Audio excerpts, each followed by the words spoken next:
Hey you, I've been stuck in a horrible artist block. After my breakthrough drip paintings, I'm not sure what direction to go as an artist. Jack, I think you're suffering from the results of your success. Now that you're a famous artist, there's a lot of pressure to continue making great art. That's right, Jack. The problem is that to be creative, you have to be willing to fail.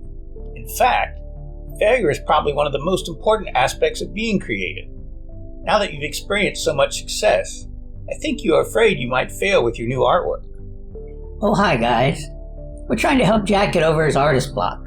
But what we're talking about can affect students sometimes too. That's right. In school, sometimes it feels like only right answers are valued. If you get a lot of right answers, you receive high marks, which makes you feel like you are being successful. In some subjects, getting right answers does define success. But in art class, developing your creativity is more important. What does it mean to be creative? Creative people see connections that other people don't see. They can look at existing patterns and find new ways that things or ideas might work or fit together. As Sir Ken Robinson says, creativity is coming up with new ideas that have value. But new ideas and novel connections don't just pop out of thin air. Creative people have to try lots of ideas so that these connections will emerge in their mind's eye. In creativity, there are no mistakes, only feedback. When Thomas Edison was working on the light bulb, he said, "I have not failed. I've just found 10,000 ways that won't work."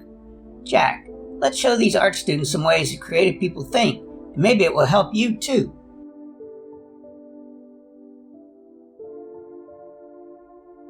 Okay, so you've got a topic for your art project.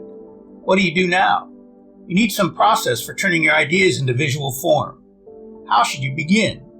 You've probably heard about brainstorming, and have maybe even used it in some of your other classes. The most important thing about brainstorming is to let the ideas flow, and not judge whether the ideas that emerge are good or not until later. A couple of good ways to do this is to make mind maps or bullet points. Just put down anything that comes into your head about the topic. Connections will start to emerge, and you can choose what you want to express about your topic in an artwork. People in creative fields often use planning sketches to get the visual ideas flowing. In some ways, you could say they are brainstorming with their hand.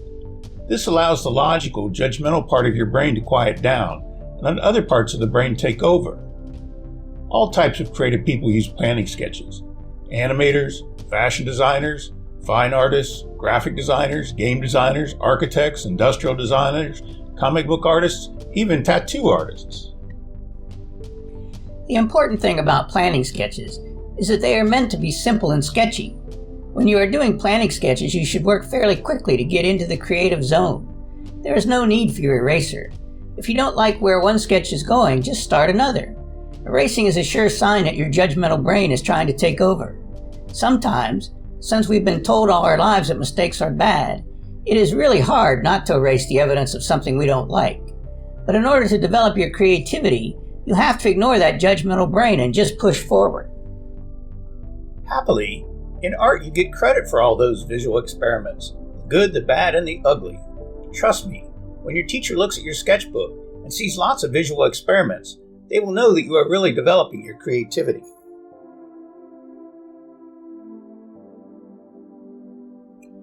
An old Scottish proverb goes, "The best laid plans of mice and men."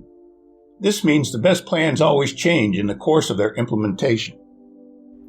Yeah, I was planning on buying those expensive Nikes until my mom said no, so I ended up with these Skechers. But I guess Skechers fit what we were talking about better. Get it? Ooh, ouch. Plans changing is perfectly okay in art as well. Your planning sketches are just starting points. When you begin the artwork itself, you should give yourself the freedom to make changes to your original plans by reacting to what you see happening in front of you. But even when you are working on the paper or canvas of your final artwork or design, begin by sketching lightly, beginning all the things you want to include in the right place before you start getting into the details. This ensures that everything will fit where you want it, and that your composition is visually dynamic before you spend lots of time making one area perfect. It's frustrating when you spend lots of time on one area, and then you realize it is too big or small to express your visual ideas effectively.